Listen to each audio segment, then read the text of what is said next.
સુરતમાં Bhatia toll tax સંઘર્ષ સમિતિનું આંદોલન, સ્થાનિક વાહનોને ટોલ ન ભરવા જાગૃતિ અભિયાન। તો પલસાણા વ્યારા હાઈવે પર આવેલા ભાટિયા ટોલનાકાને લઈને વિવાદ જોવા મળી રહ્યો છે, જેમાં 1 મહિનાથી પણ વધુ સમયથી આંદોલન ચાલી રહ્યું છે। લોકોને જાગૃત કરીને ટોલ ન ભરવા સમિતિ દ્વારા અપીલ કરવામાં આવી રહી છે। અઠવા લાઇન્સ વિસ્તારમાં પત્રિકાનું વિતરણ કરીને જાગૃતિ અભિયાન યોજવામાં આવ્યું।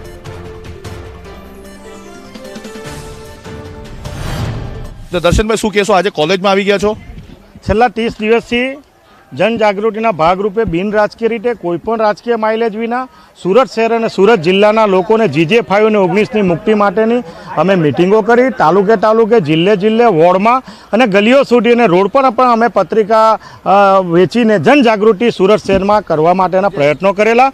કલેક્ટરશ્રી, પોલીસ કમિશનરશ્રી, NHIના અધિકારી અને ગઈકાલે મેયરશ્રી અને જિલ્લા પંચાયતના પ્રમુખને અમે ગાંધીગીરીના રૂપમાં આવેદનપત્ર આપીને સુરત શહેરના લોકોના હિતમાં અમારી સાથે જોડાવ।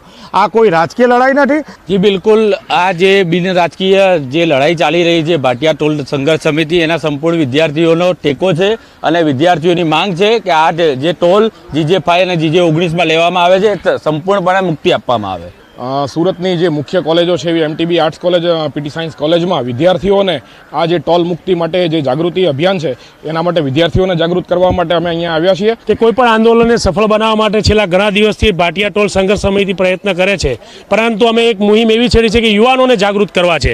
આજે અમે MTB કોલેજમાં અમારા ઘણા બધા યુવાનો સોનગઢ વ્યારાથી આવે છે, જે તાપી જિલ્લામાંથી આવે છે। ઘણા વિદ્યાર્થી પરીક્ષા આપવા માટે આવે છે, જે વારંવાર અહીં આવજાવ કરે છે અને એ લોકો ટોલ નાકું ભરવું પડે છે।